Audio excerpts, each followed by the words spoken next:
जय श्री कृष्ण। आज આપણે 3 પ્રકારના દૂધ બનાવશું ઠંડા ઉનાળામાં પીવા લાયક। રોજ શાહી ગુલાબ બનાવશું, પિસ્તાની પેસ્ટનું બનાવશું, પિસ્તા દૂધ અને કેસર ઇલાયચી બનાવશું।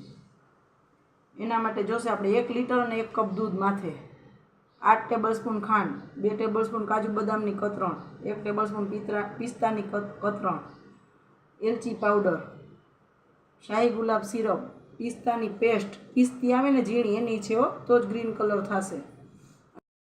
કેસરનું ગરમ પાણીમાં પલાળીને રાખવાનું, કેસર એટલે વધારે કલર આવશે।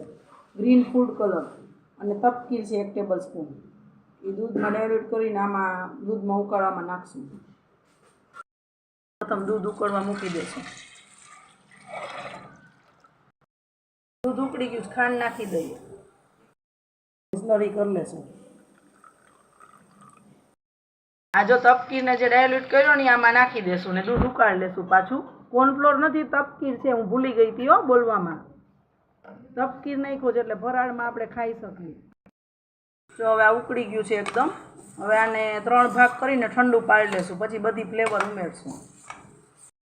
પહેલાં આપણે આ કેસર નાખી દેશું દૂધમાં, ઉકાળીને ઠંડુ પાડ્યું ને જે દૂધ એમાં એલચી પાવડર એ નાખી દેશું।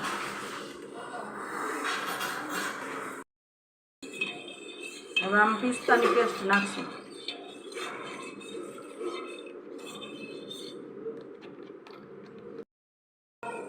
જો આ લાઇટ ગ્રીન કલર થયો છે, હવે એને સેજ બજાર જેવો આમ દેખાવમાં લાગે એવો કરવો એટલે આપણે સેજ ગ્રીન ફ્રૂટ કલર નાખશું, સેજ એકાદું ટીપું નાખશું।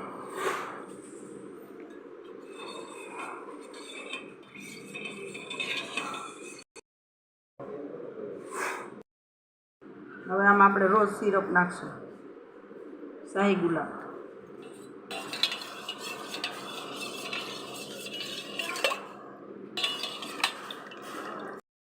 આટલું દૂધ ઘાટું તો થવું જ જોઈએ, ચમચામાં કોટિંગ થઈ જાય એવું। જો હવે આમાં સર્વ કરી દઈશું।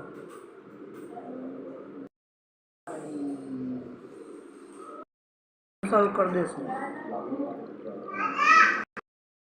આ કેસર ઇલાયચી,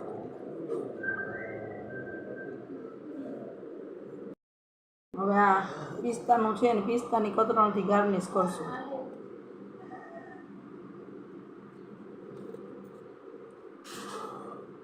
અને શાહી ગુલાબને કાજુ બદામની કતરણથી।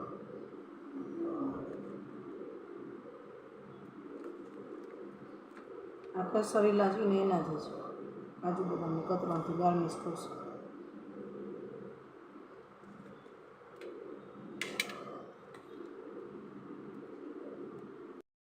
તો તૈયાર છે આપણું આ 3 ફ્લેવરનું દૂધ, પિસ્તાનું, શાહી ગુલાબ અને કેસર ઇલાયચી।